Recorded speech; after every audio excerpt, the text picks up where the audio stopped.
Today on Public Research, the Israeli-born historian who accuses his native country of genocide in Gaza. Brown University historian Omer Bartov joins me for a fiery discussion about Israel, Hamas, and questions of genocide. This was their flag. She laments the fact that an army with this flag lost the war. Look, I mean, into this kind of debate about a flag, there were many flags. Okay.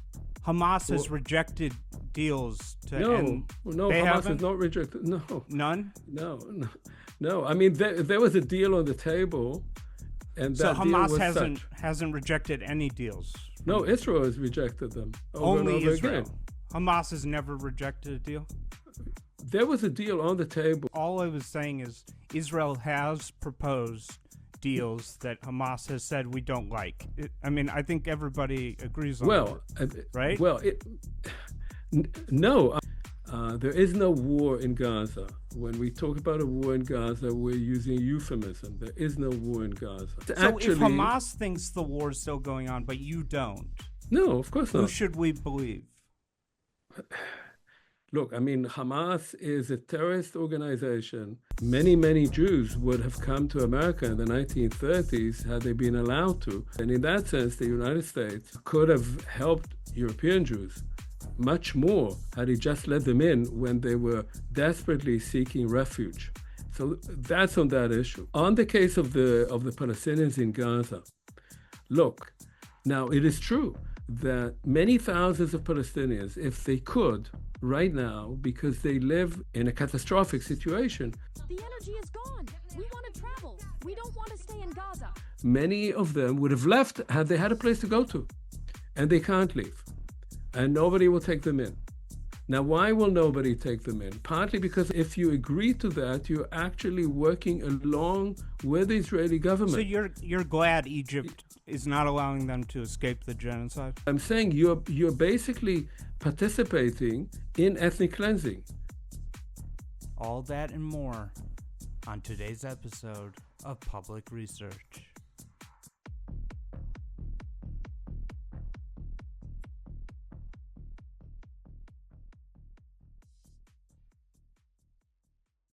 I know you embraced the term the Nakba. What was it that the State of Israel was founded on, from the Nakba of 1948 to now this mass violence?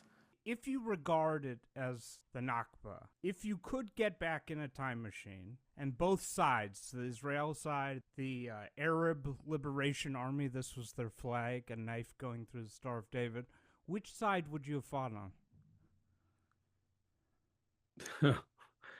That's an interesting question. I'm a historian, so asking this question calls for context. Otherwise, it's meaningless. So, for instance, if I were raised in Germany in the 1930s, I would have. I remember German historians saying that to me years later. Had I been raised in Germany, educated in Germany, I would have probably joined the German army and fought in the Wehrmacht, and I would have probably wanted to be in a combat unit and would have ended up being complicit in massive crimes as a German soldier.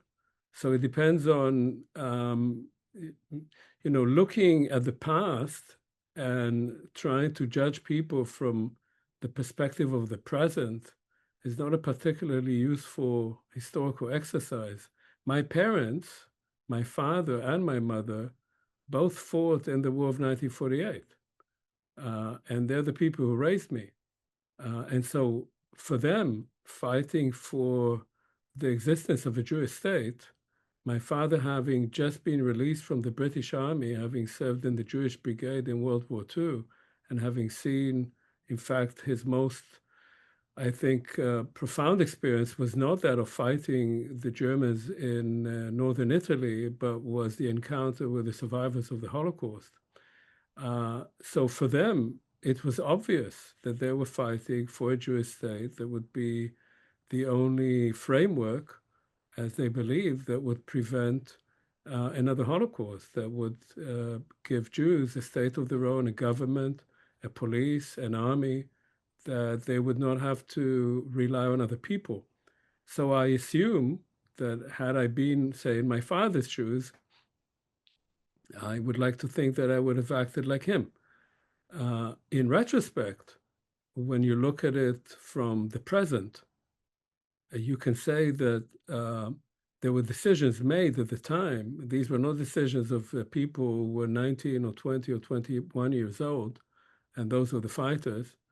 But there were decisions made at the time that could have been very different, and that might have prevented that particular war, and that even had the Nakba happened, that is, what is the Nakba? When we talk about it within the context of 1948, we are talking about the expulsion of 750,000 Palestinians. So even had that happened, that expulsion, the state that came into being, I've actually written a book on that now, the state that came into being could have said to itself, now I want to be a normal state. I've accomplished the goal of Zionism. The goal of Zionism was to create a Jewish majority state.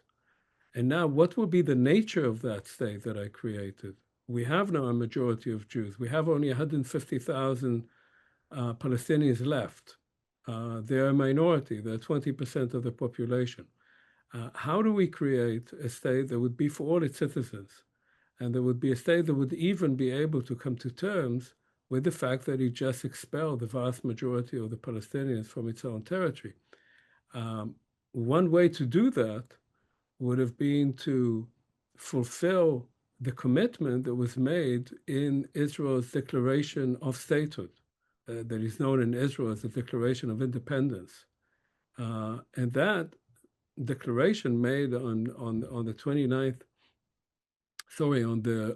on the 14th of May, 1948, said that by October of that year, Israel would have a constitution in the spirit of the Declaration of Independence. And the Declaration of Independence spoke about a state that would be equal for all, irrespective of gender, ethnicity, and religion. But it didn't issue that constitution ever. Israel still has no constitution. But when Rashida Tlaib refers to Nakba, she's not talking about the issue of the Israeli constitution. It's about the fact that that this was their flag. She laments the fact that an army with this flag lost the war. No. Look, I mean, if you want to get into this kind of debate then I'm not the right person. I'm a historian. I'm not going to talk about Rashida Khalid, about a flag. There were many flags. I'm not into that kind of. After October 7th, I think on the 14th, there was a Jewish Currents piece by Roz Siegel. It was about like 7 days after October 7th, saying Israel was committing genocide in Gaza. What was your reaction to that? Look, I mean, I can tell you, you probably know, that in early November, I published an op-ed in the New York Times, which I obviously wrote a couple of weeks earlier. So I wrote it in late October. So maybe I started writing it maybe 2 weeks after Raz Segal published his piece. And I know Raz, and I know his scholarship. I know him personally. And in that piece that I wrote, I said that while there was evidence that appeared to show that the IDF was already engaged in war crimes and in crimes against humanity, not least because by then some 10,000 people had been killed in Gaza, the majority of them, by all accounts, civilians. So just in the early weeks of the IDF's campaign, I said that despite this evidence and despite statements that were made by Israeli political and military leaders in the immediate aftermath of October 7th, of the massacre by Hamas, which had a genocidal content, that I still did not see sufficient evidence that this was a genocidal campaign. However, I said, it is better to warn against genocide before it happens than to lament it once it does happen. And so I warned that if this were to continue, it would become genocide. And obviously nobody heeded my warning because the American administration at the time, under Biden, could have stopped it, in November or December 2023, as it can at any time now too, by the way. It's very easy to stop this. But there needs to be an American executive decision, which has not been made. So I thought that Raz, in his article, was premature. And I was worried, as I wrote in that piece in the New York Times, I was worried that the term genocide would be used too easily, would be used more as an expression of outrage or as a warning about something that might happen in the future, rather than seeing whether what happens on the ground conforms to the definition of genocide as it is defined in the UN Convention of 1948, which is the only definition that matters. All other people have all kind of ideas about genocide. They're welcome to their ideas, but legally, the only definition that matters in international law is the one by the UN Convention. I myself reached the conclusion that this was genocide later on, in May of 2024. And that had to do with the pattern of operations by the IDF, which conformed to those genocidal statements that were made in the immediate aftermath. So I thought it was premature. You could say, in criticism of me, and people said that to me, well, he was right. Now, he was right, Raz was, in terms of looking what might happen, and it did happen. And I think I was right in the sense that I thought that we should warn about it to try and prevent it from happening rather than say it prematurely.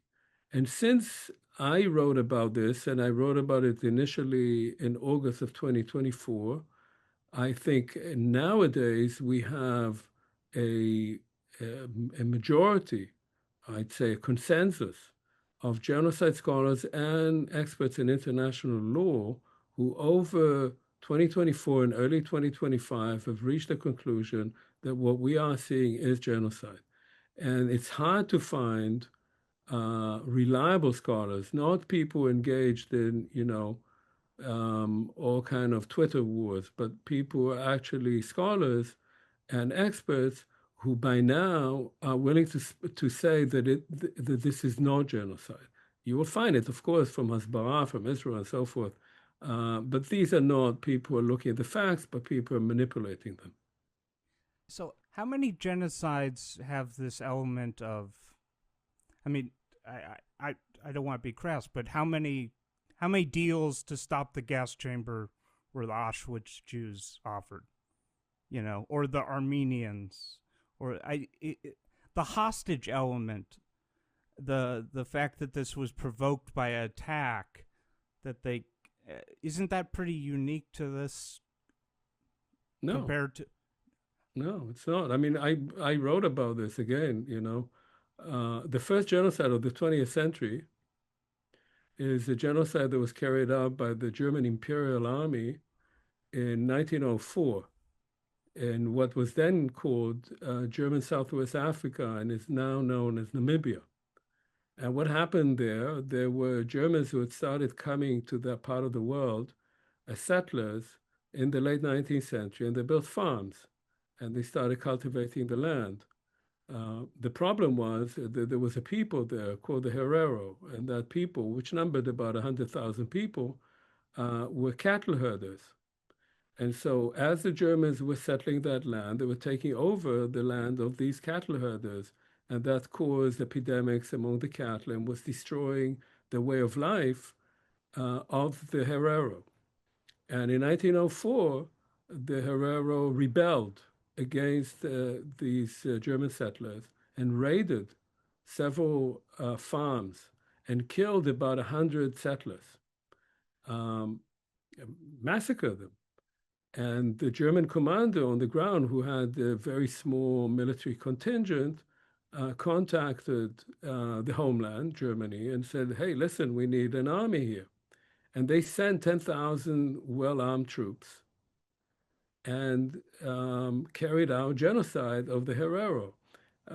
Their commander, Lothar von Trotha, a German general, issued an extermination order to the Herero. And he said, you have to get out of this land, otherwise I will kill you, man and woman and child. You will all be killed. And then he pushed them into the desert. The German army blocked all the water holes, and about 80,000 of them died. And some of those who were not killed were taken into camps and given numbers and chained and used as forced labor. This was the first genocide of the 20th century, and it started with a massacre of settlers. In almost all cases of genocide that I can think of, let's say the Armenian genocide, those who carry out the genocide see themselves as the victims of the other side. I was talking about the deal element. I was saying, did the Turks say, hey, I mean, it doesn't even work with the Jews because the Jews didn't have hostages. What do you mean by deal? I'm saying what deal? In the Holocaust, there was, the Jews were not hiding German hostages under the camps. Of course not. Yeah, but they were never offered, hey, if you do this, if you, return whatever, the stolen whatever, we'll stop the So what is the analogy? What is the analogy with Gaza? Were the Armenians, in these other cases, was the genocide group offered deals Which deal are you talking about? Hamas has rejected deals to end. No, Hamas has not rejected. No. None? Hamas issued a statement rejecting the latest deal offer, saying Israel was not responding to its core demands. March 26, 2000, Hamas rejects ceasefire proposal, dashing Biden's hopes of near-term deal. February 27th, 2000, Hamas rejects Israel's latest ceasefire proposal over impossible conditions. April 18th, Hamas rejects Israel's ceasefire response, sticks to main demands. April 13th, 2024. Hamas has rejected deals to end. No, Hamas has not rejected. No. None? No. I mean, there was a deal on the table in May 2024. I remember that, and that deal was Hamas hasn't rejected any deals. No, Israel has rejected them over and over again. Hamas has never rejected a deal. There was a deal on the table. Just go back and look at the news. Yeah, I know. I know that. But they've also. So let me tell you, there was a deal on the table, 2024. Yeah. President Biden said Israel agreed to it. Now, will Hamas take it? And Hamas said, yeah. And what was the deal? The deal was everybody for everybody. The deal was we'll return all the hostages to Israel. Israel will release several thousand prisoners who are held in Israeli jails, and the IDF will leave Gaza. And Israel said, well, we agreed to it, but actually we don't. Then there was a deal in January, and the deal was there would be two phases. In phase one, a number, about 30 hostages would be returned, and several thousand prisoners would be released. And then there would be phase two. I'm not arguing that. I'm not saying Netanyahu's done a good job. All I was saying is Israel has proposed deals that Hamas has said we don't like. I mean, I think everybody agrees on that, right? Well, no, I'm saying again. So they've always said yes to every deal Israel's proposed? No, they have said yes to deals that were brokered by the Americans with Hamas and Israel, and Israel has reneged on them over and over again.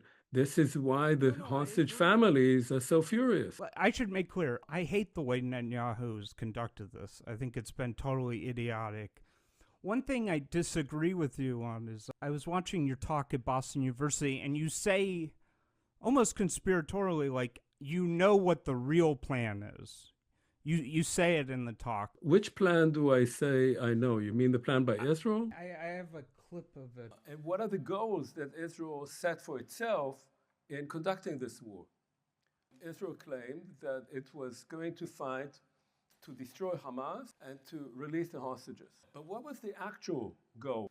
By May, to me, it became increasingly clear what that was. And the reason is that in May 2024, the IDF decided to move into Rafah. And at that point, what you could see is that there was a pattern whose goal was neither to destroy Hamas, nor to free the hostages, but to make Gaza completely uninhabitable. You say in the talk, so they said that this was their goal, but what was their real goal? Oh, and then the Israeli government. Yeah.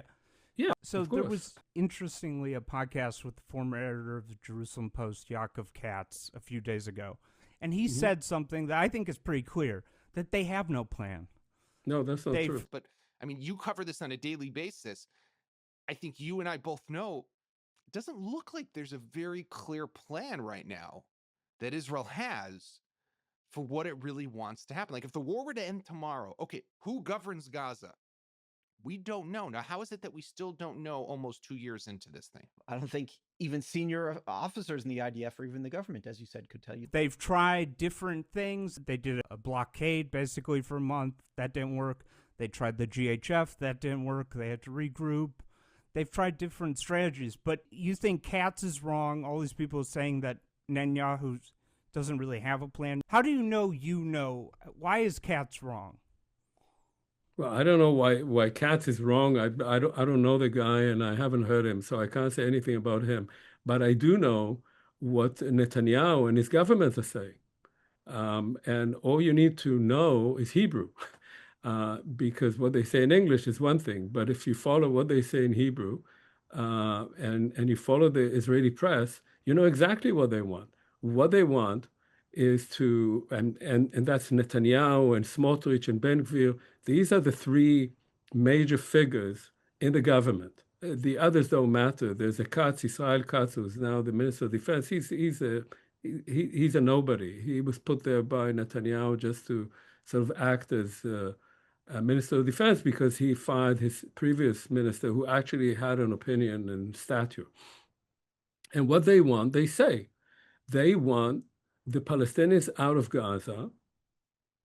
How to do it, that is their problem.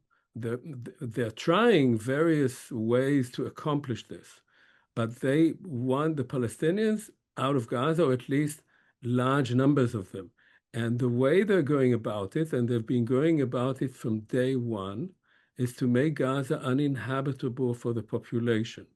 So much of what the IDF is engaged in, at least since May of 2024, there is no war in Gaza. When we talk about a war in Gaza, we're using a euphemism. There is no war in Gaza. What the IDF is engaged in is demolition. It's demolition of everything that stands there. Now it's doing it on a daily basis in Gaza City, the only place that parts of which are still standing. They're destroying high-rise buildings every day. Today they destroyed several of them by aerial bombardment. They say there's of course, cameras. You don't know evidence? Well, there may be cameras there. I don't know. It's like when they fired tank shells at the hospital, they said there were cameras, and there was a camera there, but it was a camera of a reporter.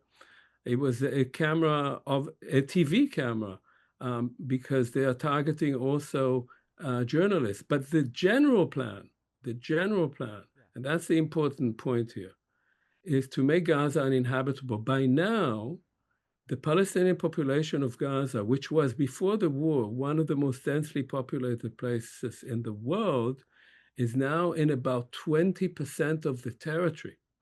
That's where they are. And now they want to move 1 million people from the city of Gaza to the Mawasi, which is maybe 15% of the territory, which is completely covered now with tents. There's no buildings there. It's a tent city. There's no space even to build a tent there. They want to move those 1 million people there. And why the Mawasi? Because it's close to the Egyptian border. And what Netanyahu said already in May, as he was sitting at a meeting of the Security and Defense Committee or the Defense and Foreign Relations Committee, which is the most important committee of the Knesset. He said, we have destroyed their homes. They have no place to go back to. Our only problem is to find countries that will take them in.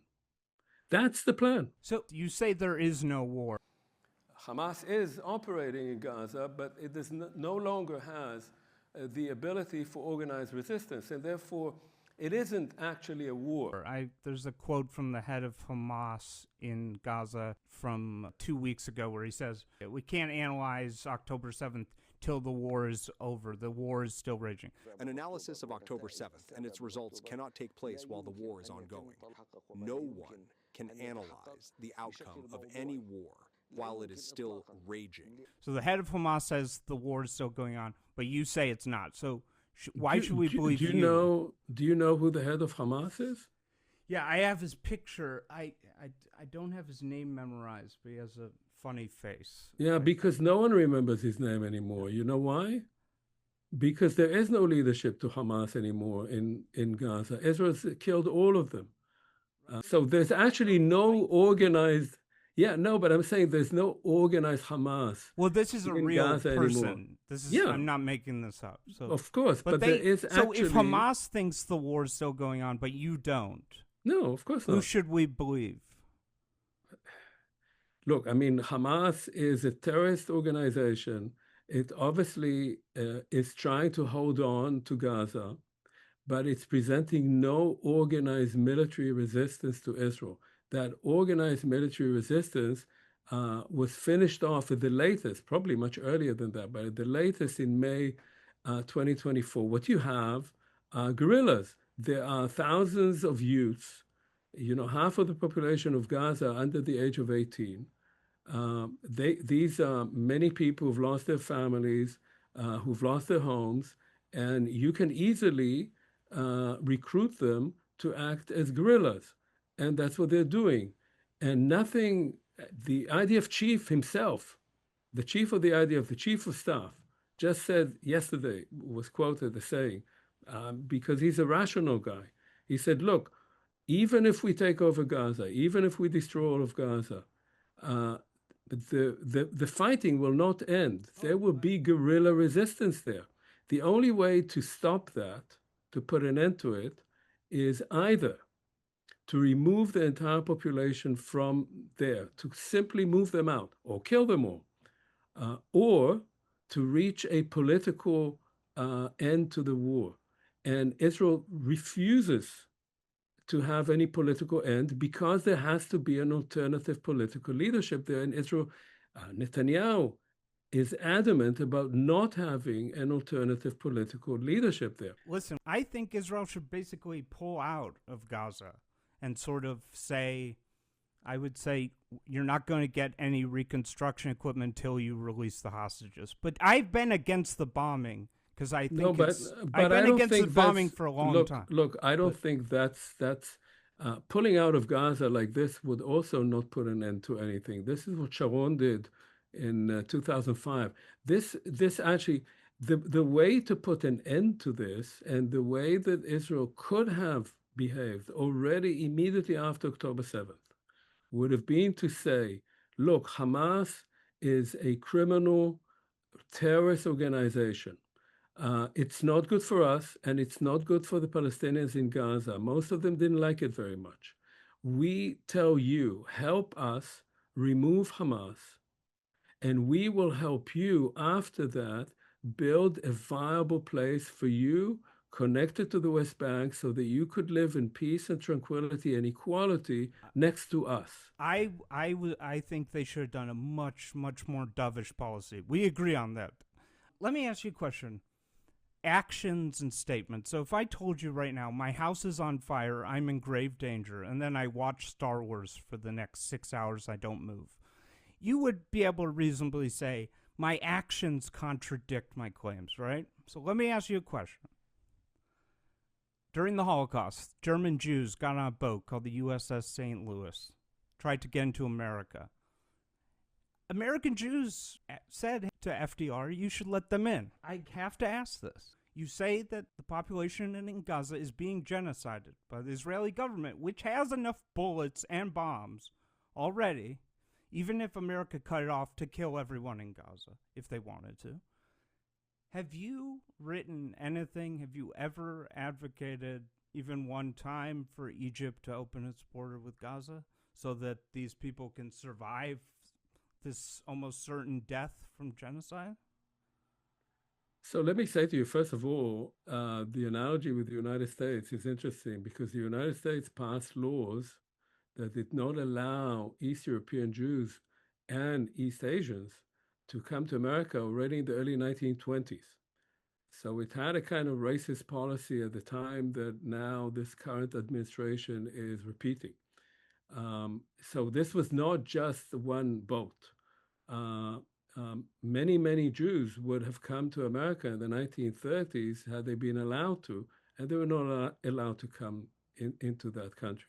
So that's just, we should remember that. And in that sense, the United States, although it fought World War II and it helped defeat the Nazis, could have helped Jews, European Jews, much more had it just let them in when they were desperately seeking refuge. And they wanted to leave those countries because they were being, there was persecution, and later on there was murder of them. So that's on that issue. On the case of the Palestinians in Gaza, look, this of course does present a question. What Israel wants is precisely for people like you to ask this question. What Israel wants is to create, and it has created, a humanitarian catastrophe in Gaza so that someone like President Trump would say, well, look, their lives there are terrible. Who would want to live there? I suggest we move them, then we rebuild the place and have a beautiful place there, a nice resort, a kind of Riviera along this beautiful coast, and they can go and live someplace else. Why do they have to live there? Now, how was that situation created? That situation was created deliberately.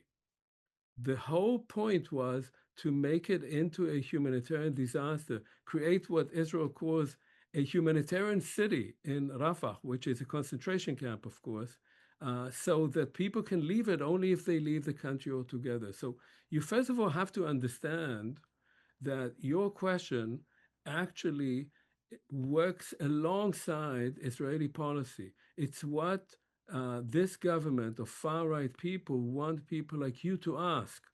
Wouldn't it be fair that we just let those people enter another country? And then what happens with their homes, with the land in which they lived? Well, you know, it's been destroyed. What can we do? Now that they've left, we can completely level it, clean it up, and then either build the resorts there the way Trump wants, or much more likely build Jewish settlements there, which is what Ben Gvir and Smotrich and Netanyahu want to do, to make it part of the state of Israel. So if you cooperate in that, then you are actually making exactly the kind of policy decisions that Israel has wanted you to make. Now, it is true, I believe, because we don't know for sure, that many thousands of Palestinians, if they could right now, because they live in a catastrophic situation, many of them would have left had they had a place to go to, and they can't leave, and nobody will take them in. Now, why will nobody take them in? Partly because of what I said, because if you agree to that, you're actually working along with the Israeli government. So you're glad Egypt is not allowing them to escape the genocide? Egypt has its own reasons. I'm just saying, and I can explain what they are, but I'm saying you're basically participating in ethnic cleansing. Because what is ethnic cleansing? Ethnic cleansing is you remove the population from a territory that you want for yourself. Now, if somebody takes them in, okay, fantastic. Obviously, Israel now is negotiating. Egypt will not do it because for Egypt, which is a very unstable country, which is ruled by a dictatorship, there's a very strong Islamic movement there that was clamped down on by this military dictatorship that rules Egypt now, for them to bring in 2 million Palestinians into the Sinai is going to destabilize their country. And so the regime there, which is not a democratic regime, is not going to do it for its own reasons of its own survival. Jordan cannot do it. Jordan has 60% Palestinians. It's a Bedouin ruled. But they don't have a border with Gaza. But so, here's my question. So your position is you're glad FDR didn't let the Jews Well, look, in. I mean, look, no. But look, because that would have been rewarding Hitler? Israel has a border with Gaza too. I mean, Israel could build. Yeah, but you say that they're trying to do a genocide. They're evil. But Egypt's not trying to genocide them. So the Israeli government's hopeless. Why don't you? Wait, so you don't want the people being genocide to be able to escape? No, you want to stop the genocide. Oh, but they're evil and genocidal, but the Egyptian government's not genocidal. So you could actually convince them to save these people, right? No, I mean, the way to save those people is to stop Israel from killing them. But why would it be easier? I don't understand why the would logic. it be easier to convince a government you claim is genocidal than to convince a government that you say is not genocidal against the Gazans to merely accept people who want to escape what you say is a genocide? Well, look, I mean, I'll answer that, and then we'll have to terminate this. It is very easy to stop Israel from doing what it's doing. It's not hard. It's much easier to do that than to persuade Egypt, actually. All you need to do is for the United States to say, you have to stop. That's all. But if the United States says you have to stop, then the following things will happen. First of all, Israel will not receive any more munitions, and it's receiving enormous amounts of munitions. Secondly, it will not receive billions of dollars. It's received by now something like $11 billion since that war began. And thirdly, the Security Council, not being under the veto of the United States, will pass a resolution saying that if Israel does not stop the war in Gaza, there will be both economic sanctions on it and an arms embargo. At that point, Israel stops. It will take 2 weeks for it to stop. But there has not been such a decision. So as long as there is not such a decision, Israel will continue doing that. So just to be clear, you don't want Egypt to open its border to Gaza? No, I mean... You don't care? Look, that's a very strange way of presenting the issue. If a country commits genocide, and what you say is, to stop that genocide, why don't we take the people who are being attacked by their country and move them elsewhere? In the war in the former Yugoslavia, I'm not saying move them. Serbia moved into Kosovo and removed 1 million people from Kosovo and just kicked them out of their own country. And NATO intervened and attacked Serbia so that those 1 million people, this was one of the only cases of ethnic cleansing that was reversed, could go back. Now you're saying in 1948, Israel moved Palestinians out of what became the state of Israel. And where did they go? To Gaza and to the West Bank. Now you say, okay, Israel is now taking over Gaza and the West Bank and kicking the people out of there. Why don't we just let them go elsewhere? That's not a way to stop that policy. The way to stop that policy is to stop the country committing the violence. But you say they're genocidal, and you have another government you say is not genocidal, but you're saying we should spend our time trying to convince the evil genocidal country, not this non-genocidal country that has a border. I don't understand. That's like saying during the Holocaust, what the United States should have done, instead of bombing the hell out of Germany, should have said, listen, you're killing the Jews. We can't stop you. Send us all the Jews, and then you can do whatever you like. And wherever you go, if you are committing genocide against another population, against Poles or against the French or against the Czechs, we are not going to stop you. Just send over those people that you're killing to the U.S. So you actually support, and that makes sense. You think it was good that FDR didn't let the Jews into America because that would have been a reward to Hitler? At the time, the U.S. was not in a state of war with Germany, by the way, but that's a whole other matter. But you're saying that would have been a reward if Egypt opened the borders, lets them escape this genocide. That's no, because that's the wrong analogy. That's simply the wrong analogy. There is no boat with Gazans that is trying to enter France or Egypt.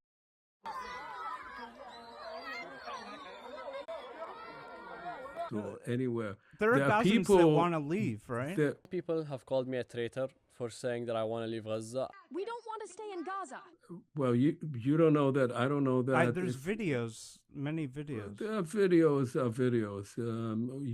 You know how those are produced. You don't think what I'm saying is there's a population in a place, and you're saying that instead of stopping the killing of that population, you have to remove the population from there. You just told me they're living in hell, but you're saying there's no proof they want to leave?